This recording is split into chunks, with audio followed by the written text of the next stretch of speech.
Hi, I'm Andre Huey and welcome to this edition of the Skn Newsline Newscast on Channel 95.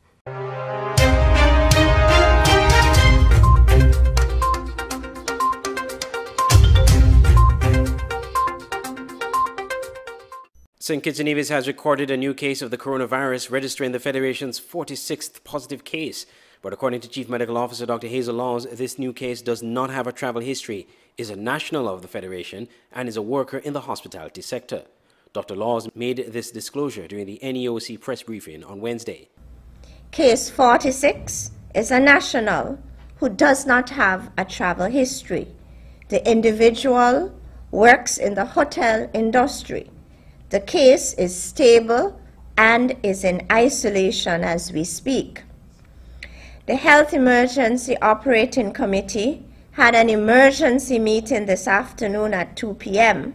and the public health team has been deployed to conduct contact tracing.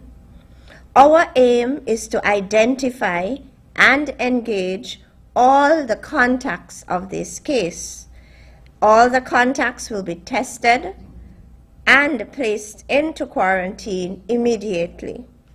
I want to assure you, the public, that all steps are being taken to reduce the risk of exposure to the SARS-CoV-2 virus. Ladies and gentlemen, I would like to use this opportunity to underscore the importance of one, the vaccine, the COVID-19 vaccine that we are administering at this time, and the COVID-19 prevention and control measures, the importance of hand sanitation, the importance of wearing your face mask when in the public space, the importance of physical distancing, making sure that you maintain a 6 feet distance when in the public space, and social distancing, avoiding crowds at this time. These measures are very, very important at this time. Superintendent of Police Cromwell Henry disclosed that no events will be held and spectators will not be allowed in sporting events as was previously announced in light of this new case. And acting on the advice of the National COVID-19 Task Force, the Commissioner of Police has directed that effective immediately, all approved events are cancelled until further notice. Persons with approvals will receive an email shortly reflecting this withdrawal of your permission. Please note also that spectators will not be allowed in stadium at sporting games as was previously announced. We further advise that all persons adhere to all the non-pharmaceutical COVID-19 prevention measures as stipulated in the COVID-19 Prevention and Control Act. These are the wearing of masks in public, maintaining physical distance of 6 feet, good hand hygiene practices, and avoiding crowds and crowded places. Persons using public transportation are particularly vulnerable to the spread of the virus due to the close seating arrangements in these vehicles. You are therefore strongly advised to observe the provisions of the COVID-19 Prevention and Control Act, which require the driver and all passengers to wear masks for the duration of the journey and maintain open windows if weather conditions permit. Meanwhile, Chief of Staff at the JNF Hospital, Dr. Cameron Wilkinson, said this new case is a wake-up call for persons to step forward and get vaccinated. This positive case should, however, serve as a wake-up call for all. It should be a wake-up call for those who were hesitating. It should be a wake-up call for those who knew better but refused to encourage others to step forward and get vaccinated.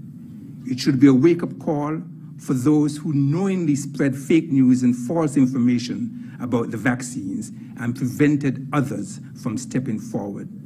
It should be a wake-up call for those who silently took the vaccine and chose not to share the information with others so that they can benefit from the protection. We have said no one is safe until everyone is safe, and we need everyone on board in this fight. This virus has no respect for age, sex, race, or political affiliation. To date, 18,695 doses of the COVID-19 vaccine have been administered in St. Kitts and Nevis. I'm Andre Huey reporting for Skn Newsline. After almost 51 years since the sinking of the Christineina, a monument is now being constructed on St. Kitts under the auspices of the St. Christopher National Trust.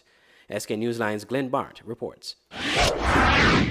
Aiming for the unveiling of a monument to the MV Christineina disaster, construction is proceeding at pace just south of the National Museum near the former location of the St. Kitts Ferry Pier.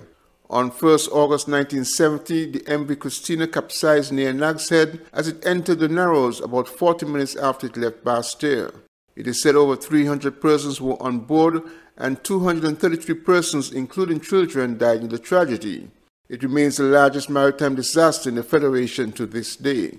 With consistent calls over the years to have a commemoration monument on St. Kitts, as exists on Nevis, Prime Minister Dr. Timothy Harris made a commitment on the 50th anniversary in 2020 to have a monument constructed on St. Kitts to honor the lives that were lost.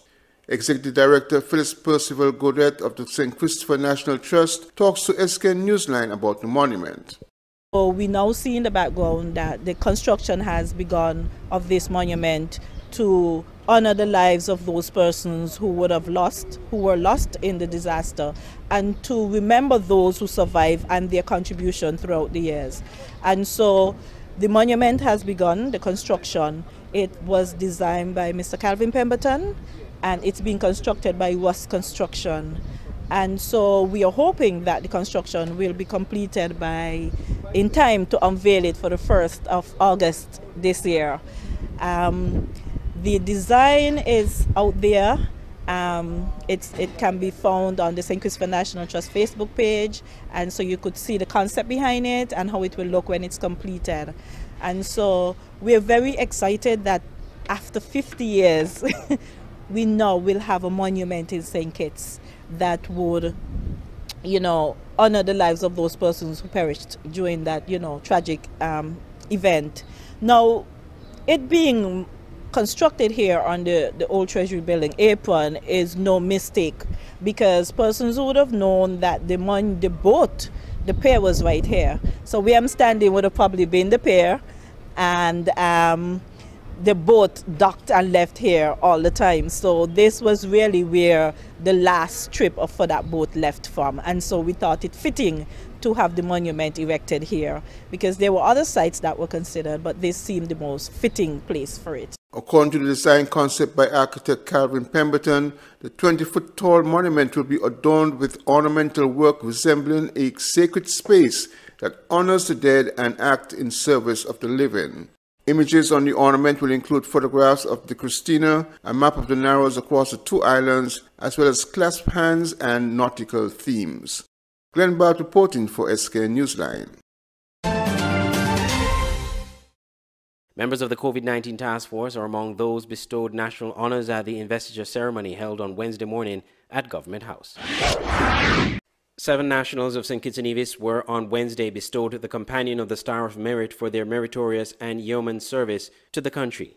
The 7 awardees, namely Dr. Bernal Nisbet for his service in the field of medicine, Viola Jacobs and Shirley Brown for education, J. Randolph Smithen for religious service, Dr. Hazel Laws, Dr. Cameron Wilkinson, and Abdias Samuel for national service in a crisis, were duly recognized during an investiture ceremony held at Government House under the auspices of His Excellency the Governor-General Sir S.W. Tapley Seaton and Deputy Governor-General for Nevis, Her Honor Mrs. Hailita Liburd. While addressing attendees at Wednesday morning's ceremony, Prime Minister Dr. Timothy Harris said that the national awards are a reminder that good people do exist in today's society. It is for me a particular delight to be with such an inspirational group of nationals. Today, our country recognizes just how far they have gone to live in the words of our country's motto, country above self. Today, at this historic Government House grounds, our Federation of St. Kitts and Nevis expresses its gratitude to all of you and it acknowledges the dedicated service that you have rendered. The Companion Star of Merit is one of 3 highest civilian honors that the Federation bestow on notable citizens. The Star of Merit, along with the Medal of Honor and the Order of National Hero, was established under the National Honors Act. Andre Huey, Skn Newsline. When we come back, Buckley's Estates woman has been arrested and charged for money laundering and other offenses. Elliot's Funeral Parlor is the first licensed embalmer in the Federation of St. Kitts and Nevis. We have a friendly and professional staff. At Elliot's Funeral Parlor, we offer a wide range of packages from $6,500, homegoing service at chapel, locally made caskets, tailoring of outfit for deceased of your choice, wake, overnight with slideshow, funeral, death announcement, obituary, booklets, family pin-ons, memorial books, preparation of funeral arrangements, wreath, fresh and artificial. For further information, call 469-3298, 664-2007 or 660-0186. Elliot's Funeral Parlor in Gingerland, Nevis. Dedicated to those we serve.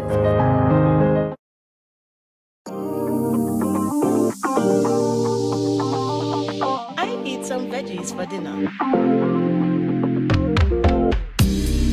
Let me just check the amount of sodium in this can. Oh no, this is too much. Let me try our next option. They did say it's healthy to consume less salt. This is much better. I am salt smart.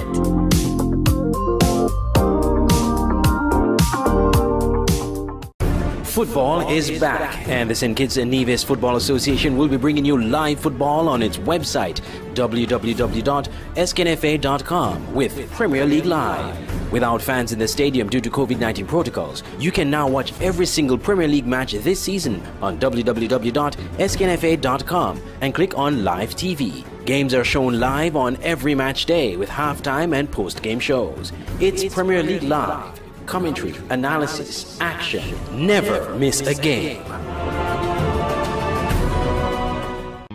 Bless up, Dejo here, and I'm doing my part in the fight against COVID-19 by following all safety protocols and, most importantly, rolling up my sleeve for the vaccine. So I'm encouraging you to do the same, because that's our best shot of protecting ourselves, our family, and our friends. So don't wait, vaccinate. Let's roll up to roll out.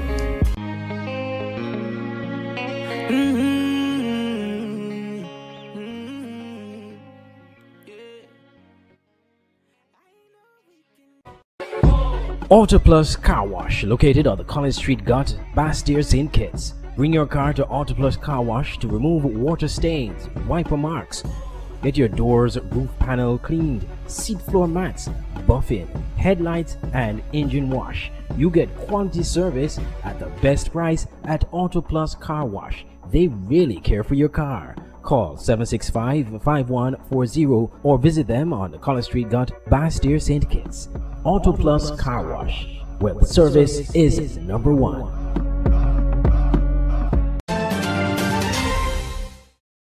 Welcome back. A Buckley's Estates woman was arrested and charged for money laundering and other offenses. More in this report. 33-year-old Latoya Rollins of Buckley's Estate was arrested and charged by the police on 2 warrants for the offense of money laundering by possession of money that is the proceeds of an offense, and on 2 warrants in the first instance for the offense of larceny by servant. According to police, the offenses were committed between January 2019 and August 2020 in Bastyr. Rollins is accused of stealing a total of just over 390,000 EC dollars from her previous place of employment during that period. She was charged on May 13th and released on bail on May 14th in the sum of $200,000 with 2 sureties. I'm Andre Huey for Skn Newsline. Members of the public will get a look into the work of beekeepers in St. Kitts with an exhibit mounted in the vicinity of the National Museum in Bastyr. Glenn Bart reports. A group of beekeepers are commemorating 20th May World Bee Day to promote the importance of bees and beekeeping in advancing a fledgling honey industry on St. Kitts. Beekeeper Oliver Richards said an exhibition outside the National Museum is intended to show viewers what is involved in the management of beehives. The exhibition, he said, will be open up to Friday, 21st May, and offers an opportunity for open interaction. According to Richards, it is important to safeguard bees because of their benefits. Reproduction is very vital and important to us as human beings. It is also important to the bees because it is bee food. The honey is really bee food. And when we do find bees or you find a hive, the first thing you think about is rubbing it out. And you're rubbing out the bee food. And that is the honey. The honey is very important to you, the individual, as well as the bees. We have on display some of the tools, the major tools that you would need. For instance, the guy standing up behind you. If you look at him, he's on display, have on a bee suit, and he's dressed from head to toe for your safety precaution. Minister of Agriculture Alexis Jeffers spoke of the challenges that beekeeping has faced over recent years and of the ministry's intent to support the revival of the sector. Challenges that we've had over the years are quite a number of them, I will say. One, in truth and in fact, bees have suffered over the years because of the excess use of pesticides here in the Federation. We are trying to cut down on that for sure. Indeed, there are other challenges such as the removal of various vegetations from areas that were once what we consider harboring ground for bees. There's also, of course, the increase in industrial agriculture.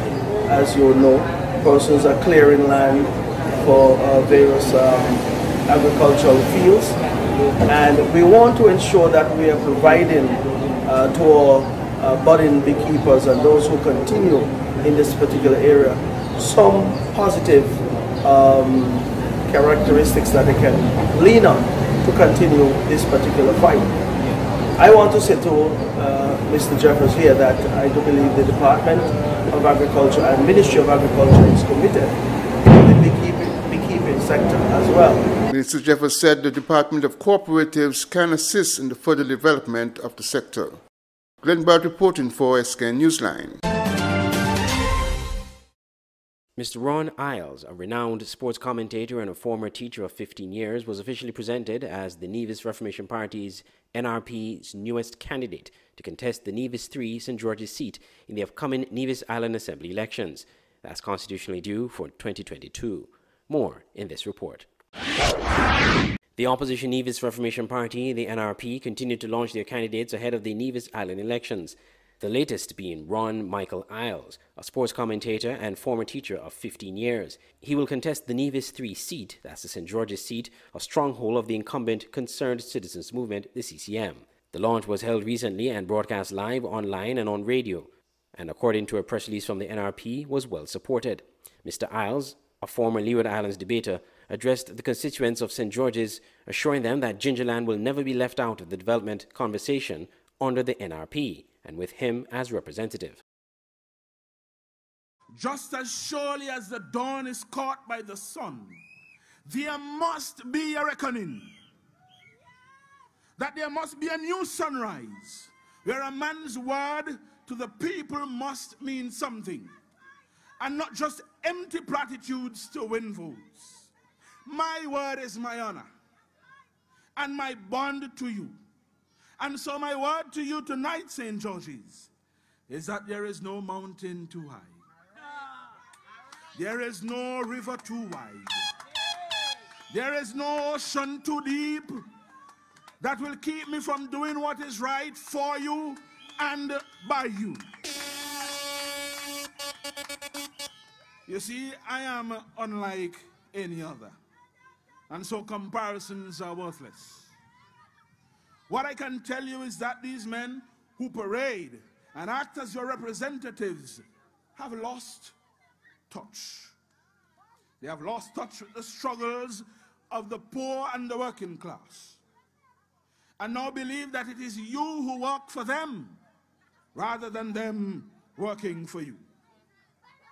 It is time for a change. Mr. Iles, who is from Barnesgut in St. Thomas's Parish, is a former youth parliamentarian. The NRP has officially named 3 of its 4 new candidates for the upcoming Nevis Island Assembly elections. Andre Huey, Skn Newsline. When we come back, regional news. The Skn Newsline website now offers you more news. Log on to www.sknnewsline.com for local, regional, and international news. You can also watch the latest newscast and keep abreast with news in sports, all from sknnewsline.com. That's www.sknnewsline.com. News at your fingertips. You know, it's me, Mr. HE, and I'm here with one message: roll up to roll out. We all know how difficult things have been during this COVID-19 pandemic. While we continue to wash our hands, wear a face mask, and practice social distancing, how about we take it one step further and get vaccinated? Call the nearest health center to find out if you are eligible to be vaccinated. Or you can contact the Ministry of Health at any one of these numbers down below. Don't be discouraged by the negativity. We all have a role to play in protecting this federation. So, St. Kitts and Nevis, let's roll up to roll out.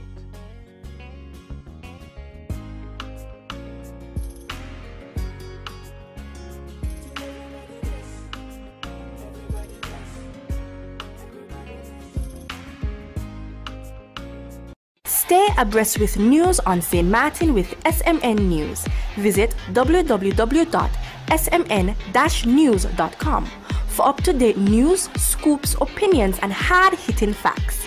SMN News, we tell it like it is.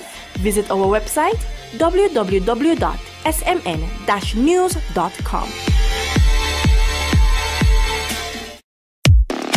It's the new and improved Skn Newsline Android mobile app. With the Skn Newsline app, you can watch your news reports, the Skn Newsline Newscast, sports, special features, and so much more. You can also send us a WhatsApp or call us directly.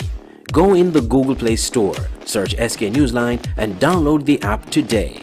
The Skn Newsline mobile app. News on the go.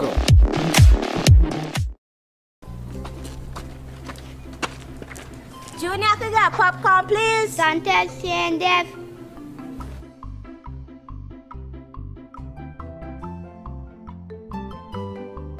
Want some to plead? I can get some salt.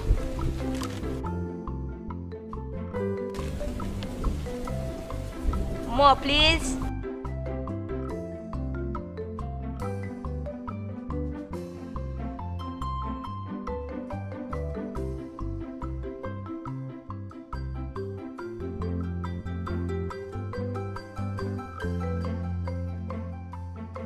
Boy, take a popcorn from Junie.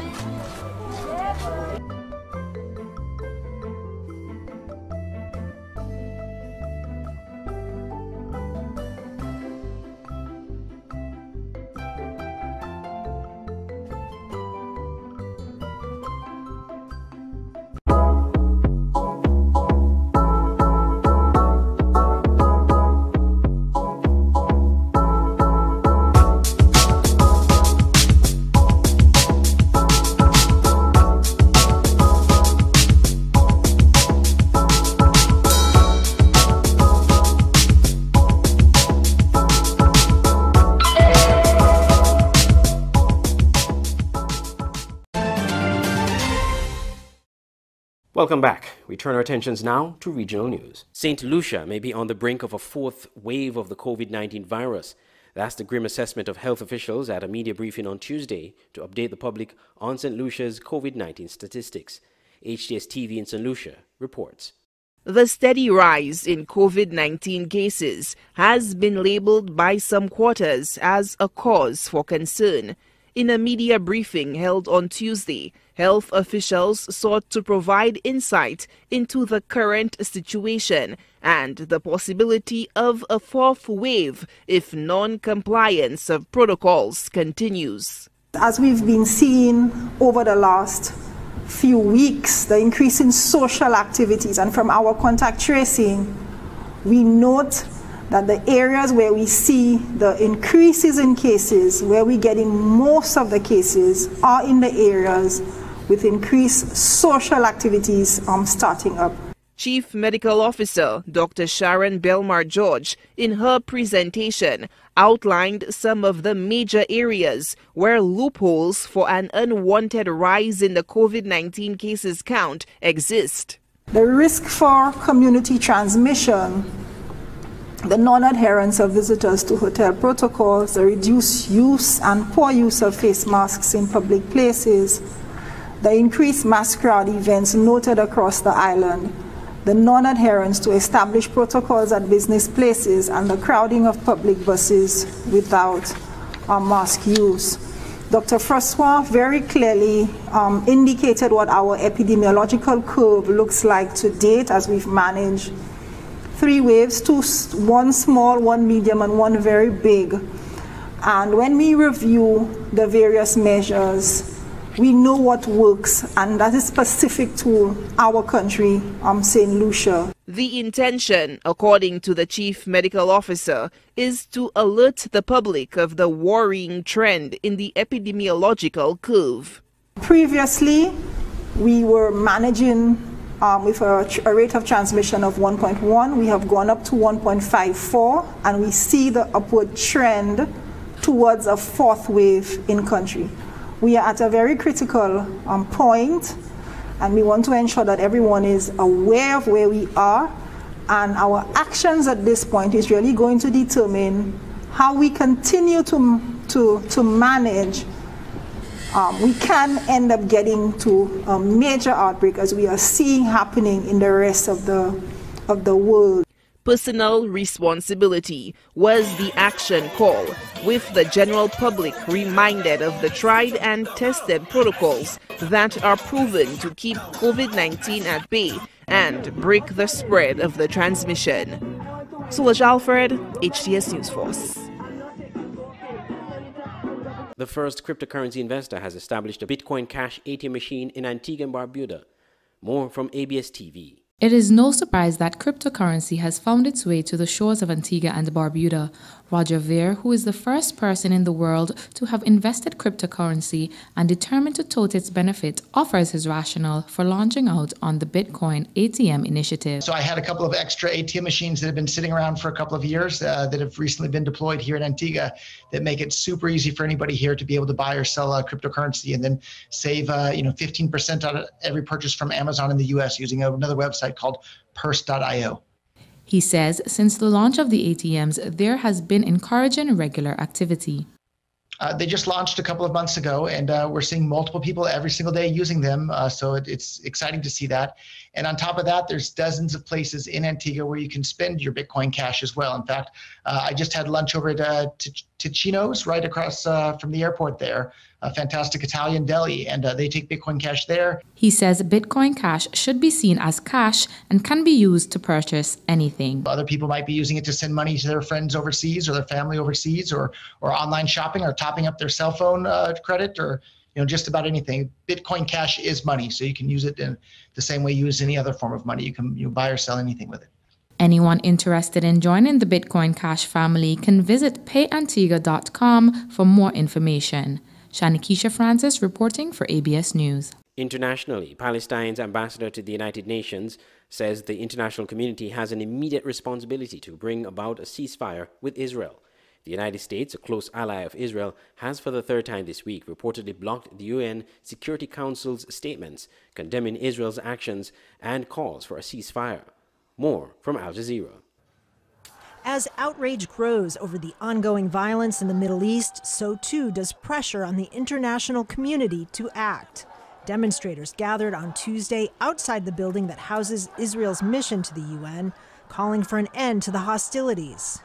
While inside the UN, the Palestinian ambassador called on the Security Council to speak with one voice.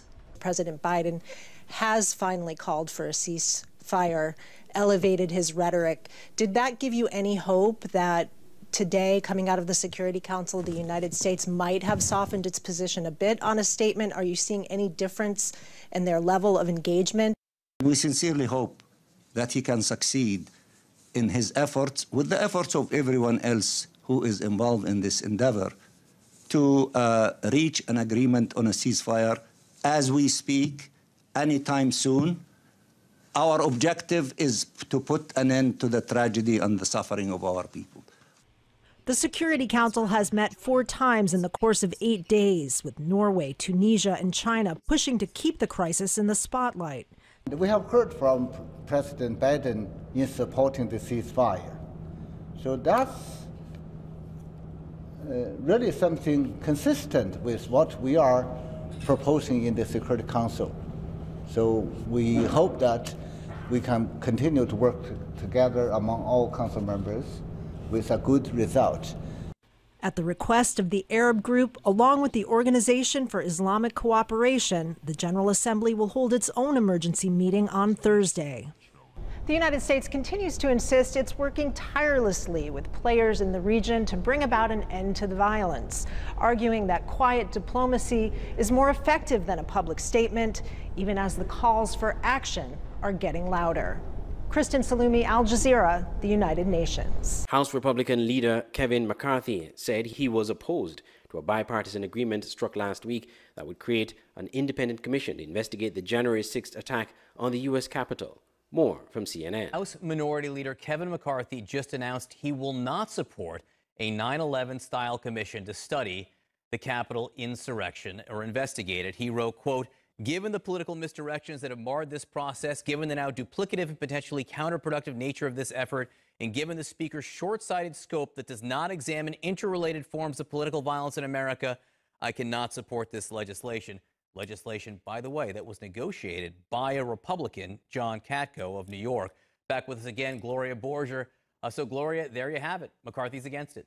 I think it's a complete abdication of his political responsibility, of his responsibility to history and to every person in this country who needs to get to the bottom of what happened on January 6th. Not only is it an abdication, but he also threw his own person, Congressman Katko, a Republican, who negotiated this in good faith with Democrats so they could come up with a way to do an investigation that would be bipartisan.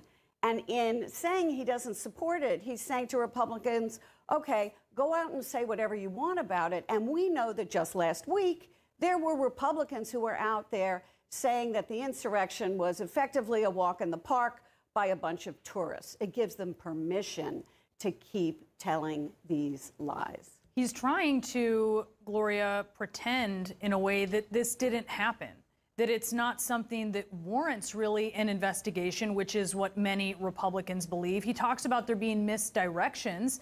The misdirections are coming from his party. Right. And it's just an excuse. You know, it's an excuse.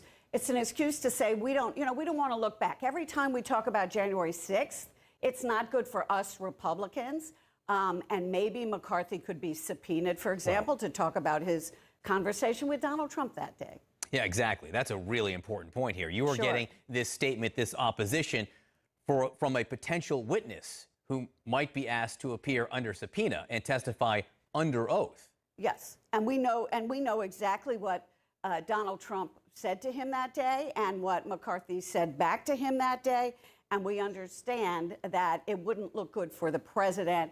And I think McCarthy wants to avoid all of that completely. You know, it seems like it's a time where the Congress needs to really be reflecting on what happened on January 6th. What is clear is that what prompted January 6th to happen, Gloria, it's not something that has gone by the wayside. This is still very much a concern. We just heard Reverend Franklin Graham talking about how many Americans, as he breathed life into the big lie himself, how many Americans have concerns, as he put it, about the election.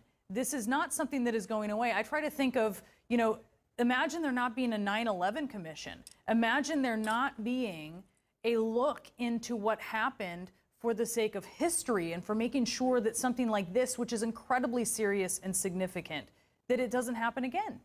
Right. And I think, you've had our law enforcement agencies talk about domestic terrorism as one of the largest problems that we are facing in this country right now. More than 400 people have been arrested or charged in terms of the insurrection that we saw on January 6th.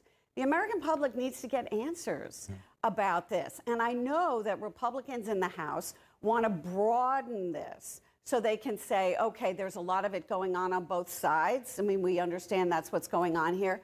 What the country wants to talk about now and wants to understand is just how January 6th occurred and what was behind it. There is plenty of time to investigate everything. Look, and now we have to watch to see and listen for what Mitch McConnell has to say about this. McCarthy, maybe not so much of a surprise. Where will this go in the Senate? We will keep you all posted on that.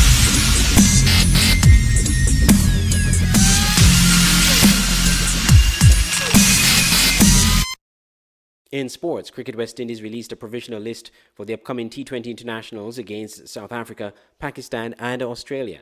TTT TV in Trinidad and Tobago has more. The Cricket West Indies selection panel announces a provisional 18-man squad ahead of the 3 back-to-back 5-match T20 international series against South Africa, Australia and Pakistan. The expanded squad maintains the blend of experienced players with exciting young talent as the West Indies continue preparations in the build-up to the defence of their ICC T20 World Cup title to be held in India in October-November 2021. Shendon Cottrell, Shimron Hetmeyer, Andre Russell, O'Shane Thomas and Hayden Walsh Jr. return alongside the majority of the squad, who featured in the 2-1 T20I series victory against Sri Lanka in March. The provisional squad will quarantine and train in St. Lucia ahead of the first T20I series against South Africa, starting on the 26th of June at the Grenada National Cricket Stadium. The full squad is Kyron Pollard as captain, Nicholas Pooran vice, Fabian Allen, Dwayne Bravo, Sheldon Cottrell, Fidel Edwards, Andre Fletcher, the universe boss himself, Chris Gale, Shimron Hetmeyer, Jason Holder, Akil Hussain, Evan Lewis, Obed McCoy, Andre Russell, Lendl Simmons, Kevin Sinclair, O'Shane Thomas, and Hayden Walsh Jr. This has been the SKN Newsline Newscast on Channel 95. If you want more on these stories, you can visit our website at www.sknnewsline.com. From all of us here at SKN Newsline, I'm Andre Huey. Thank you for watching.